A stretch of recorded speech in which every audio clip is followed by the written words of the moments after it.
Bom, e o outro tema que a gente vai abordar nessa aula ainda é sobre a limpeza da unidade, né, que o paciente fica. Então, vamos juntos controlar a infecção dentro dos hospitais. Por que que eu coloquei essa frase assim para vocês e os profissionais ali limpando? Porque é desta forma que a gente consegue literalmente controlar aquela contaminação cruzada que eu falei para vocês dentro dos hospitais.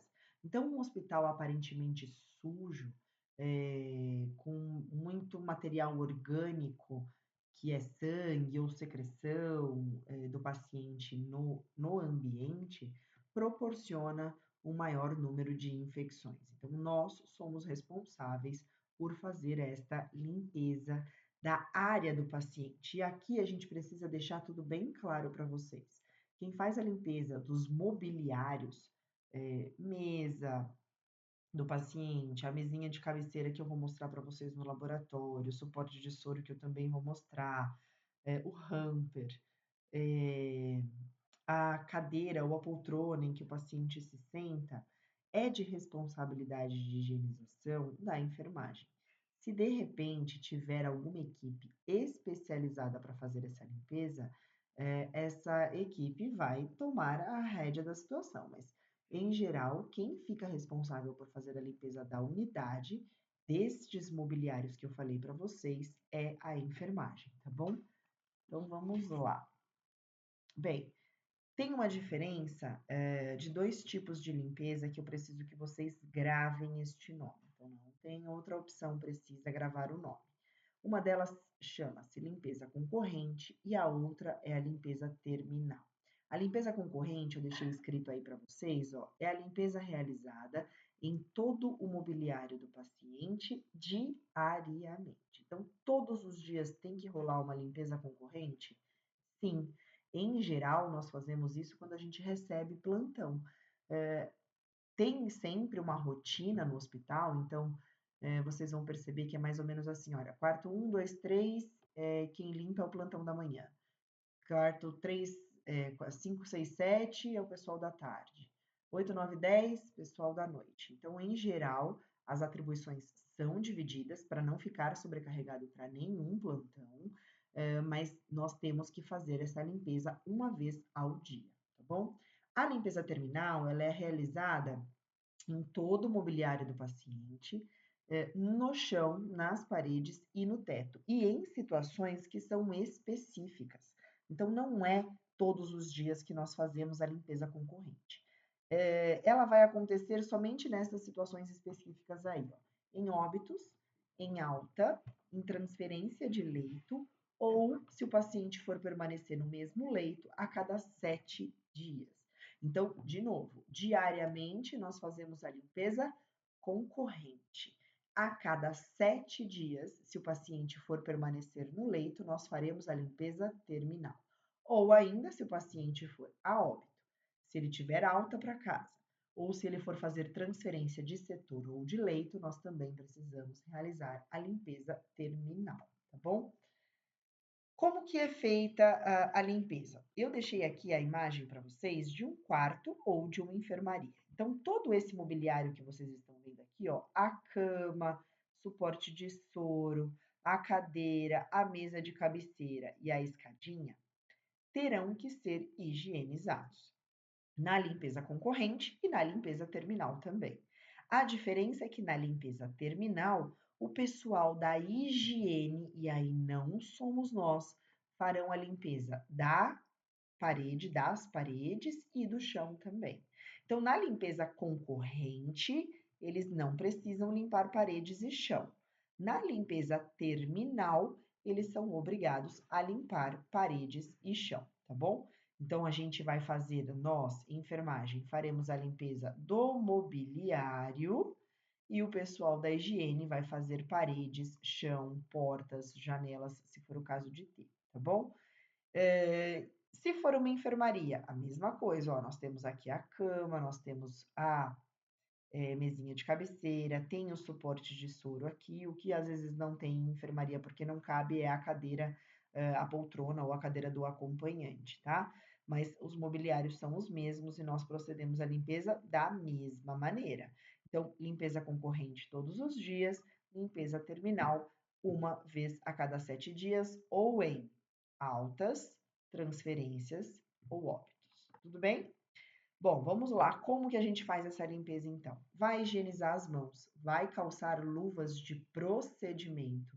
Se eu estou calçando luvas de procedimento, esta não é uma técnica asséptica, esta é uma técnica limpa, tá bom? Então, eu vou calçar a luva de procedimento. A gente tem que manter janelas e portas abertas para arejar o ambiente, retirar os pertences do paciente de cima da mesa, se for o caso, né? Régua de gases, que é um negócio que tem na parede, eu vou mostrar para vocês no laboratório. Retirar a roupa de cama e com o auxílio de um pano, que a gente chama de compressa, e de álcool em geral, a gente vai fazer movimentos unidirecionais, sempre do mais limpo para o mais sujo. Então, eu volto aqui à imagem.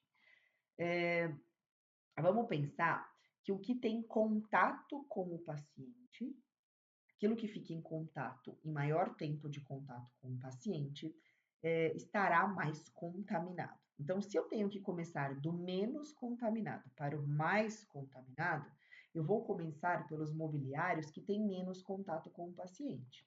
Então, vamos setorizar aqui para vocês entenderem. A cama é o que mais fica em contato. Então, ela vai ser a última coisa. O suporte de soro, o paciente fica encostando? Não muito, mas nós que encostamos nele. Então, talvez seja a primeira opção. Mesinha de cabeceira, o paciente usa bastante? Sim, porque ele vai deixar os pertences dele. Então, talvez entre o suporte de soro e a mesa de cabeceira ele fique em segunda opção. E a poltrona? Terceira, porque o paciente senta assim como a cama. E a escadinha? A última, porque põe os pés e é bem contaminado. Então, se a gente fosse fazer uma ordem de limpeza aqui, neste apartamento ou na enfermaria, tá? É que eu tô colocando aqui que essa imagem tá melhorzinha. A gente começaria pelo suporte de soro, depois limparia a mesinha de cabeceira, depois limparia a poltrona, depois a cama e, por último, a escadinha. Eu vou mostrar para vocês lá no laboratório como é que faz, tá? Bom, além disso, a gente tem que ir do mais limpo para o mais sujo no objeto. Então, se eu for limpar o suporte de soro, por exemplo, eu vou começar dos pés?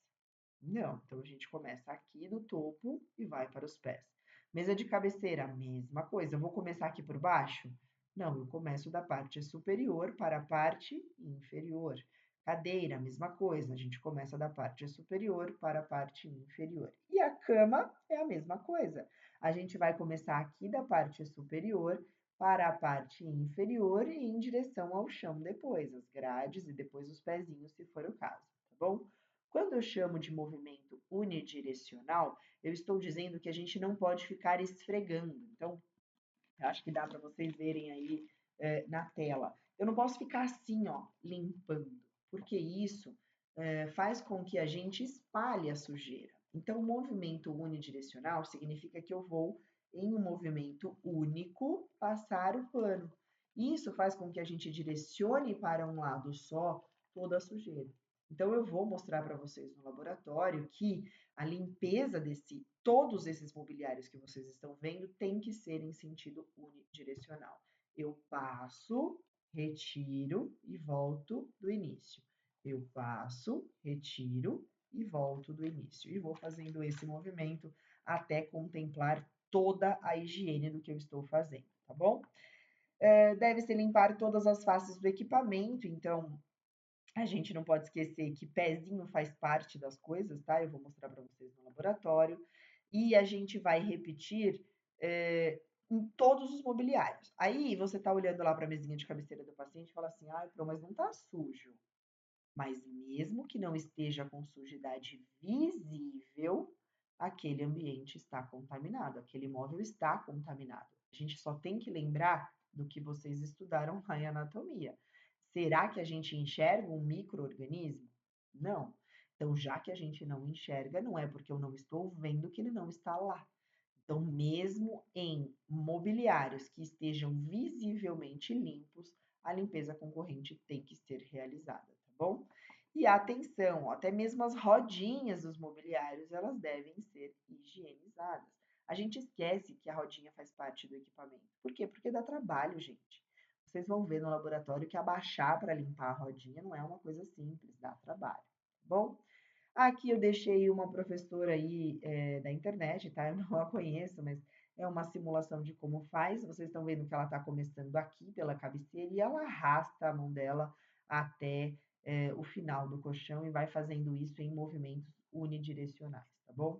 Então, no caso de limpeza concorrente, você deverá acionar a equipe de higiene para realizar a limpeza do chão, caso você tenha derrubado alguma coisa da cama ali, né, alguma sujidade no chão. Se não, não tem necessidade. Por quê? Porque a higiene tem o dever de fazer a limpeza do chão e das paredes na limpeza terminal. Então, aqui eu coloquei a diferenciação. Na limpeza terminal, eles são obrigados a virem limpar o chão, paredes e teto, e nesse caso a gente vai ficar arrumando a cama aí depois de um período, tá bom? Na limpeza concorrente, não, a gente já termina a higiene, nós terminamos a limpeza da cama e já arrumamos a cama. Então, vamos repetir para ficar bem claro para vocês. Nós temos duas limpezas, a concorrente e a terminal. Na concorrente, eu vou limpar todos os mobiliários e já vou arrumar a cama, como eu vou mostrar para vocês. Na limpeza terminal, eu vou limpar todo o mobiliário, a higiene vai limpar paredes, teto e chão, e só depois de 2 horas é que eu volto a montar o leito arrumando a cama, tá bom? Bem, quais são os tipos de cama que a gente vai fazer, né? Que a gente pode preparar para receber um paciente? Nós temos a cama fechada, nós temos a cama aberta com paciente, ou seja, aqui em geral para as limpezas concorrentes, né? Essas outras duas são em limpeza terminal e cama para operado também é uma cama com paciente ou uma cama que acabou de ser feita terminal. Então, aqui, para ficar fácil para vocês, a única cama que de fato tem paciente é esta cama aberta com paciente. Todas as outras, o paciente está em algum outro lugar e aí ele vai vir para a unidade, a gente vai deixar essa cama preparada para ele, tá bom? Bom, cama fechada é aquela que está desocupada. Ela está aguardando a chegada do paciente e deve ser arrumada somente depois de 2 horas após a limpeza terminal. Foi o que eu falei anterior. Então, se eu fiz a limpeza terminal e não tem paciente novo ainda, eu vou arrumar a cama após 2 horas para esse novo paciente que vai chegar, tá bom? Eu vou ensinar vocês a fazerem essa dobradura de lençol lá no laboratório. Uma cama aberta é aquela que está sendo ocupada por um paciente que vai deambular. Então, em que momento a gente faz essa concorrente do paciente? Em geral, quando a gente vai dar banho nele. Então, a divisão das limpezas ela é feita também pensando nisso. Então, o paciente não vai tomar banho no banheiro? Se ele vai tomar banho no banheiro, enquanto ele está lá no banheiro, se for o caso dele poder tomar um banho sozinho, eu aproveito e faço a troca da roupa de cama e a limpeza concorrente. Vou falar uma coisa aqui que é um pouco complicada, mas que vocês precisam ter bastante consciência para compreender. É possível que vocês vejam no estágio ou em outras instituições profissionais fazendo a cama sem terem realizado a limpeza antes. Então é quase como que uma troca de lençol, sabe assim? E não é o ideal, não é o que eu quero que vocês aprendam. Como eu já disse em aula, o que vocês vão praticar vai ser de responsabilidade profissional de vocês. Mas o que eu preciso ensinar é que fazer a troca da roupa de cama pressupõe limpar a cama. Então, se eu vou trocar o lençol, eu preciso fazer uma limpeza concorrente, tá bom? Então, em que momento eu vou fazer isso? Ou quando o paciente estiver na poltrona, porque daí ele desocupa a cama, ou quando ele estiver no banho, porque daí enquanto ele está lá no banho, se for o caso dele conseguir tomar um banho sozinho, eu consigo fazer a higiene e a troca da roupa de cama nesse momento. Essa dobradura de lençol eu também vou ensinar para vocês no laboratório. Bom, e a cama aberta com paciente acamado? Porque existe essa possibilidade, sabe? O paciente que não toma banho de chuveiro, ele toma banho no leito, que vocês também vão aprender. É aquela cama lá que está sendo ocupada por um paciente que está acamado. Geralmente a arrumação deve ser feita durante o banho do paciente, para evitar perda de tempo, de esforço e de material também. Então, quem for dar o banho no paciente vai fazer a troca da roupa de cama e vai fazer a higiene. Como eu disse, para fazer troca de roupa de cama, há necessidade de fazer higiene do leito, há necessidade de fazer a limpeza concorrente do leito, tá bom? Então, eu vou ensinar também vocês fazerem essa técnica de dobradura dos lençóis com uma pessoa deitada, mas existe essa possibilidade de vocês terem que fazer a troca da roupa de cama com o paciente deitado.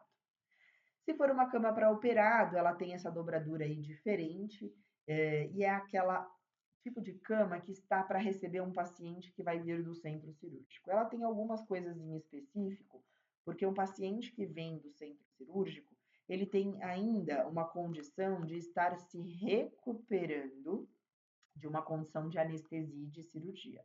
Então, ele pode ter um curativo que vaza, ele pode fazer xixi, ele pode ainda babar, porque ainda está meio sonolento. Então, a forma de preparo aqui dos lençóis da cama dele é um pouquinho diferente. Eu vou ensinar para vocês na segunda-feira na prática também, tá bom? Deixei aqui para vocês quais são os acessórios que nós temos para nos ajudar. Então, a gente vai usar forro impermeável, travessa móvel, eu vou ensinar vocês, travesseiro, que é esse titiquinho aqui que eu nem coloquei aí, e também travessa para vômito, para a para a cama de operados, tá bom? Bom, foi bastante conteúdo. Tudo isso a gente vai reforçar na segunda-feira. A gente vai reforçar na aula de laboratório. E eu espero então que vocês cheguem lá na aula de laboratório já tendo bastante desses conceitos.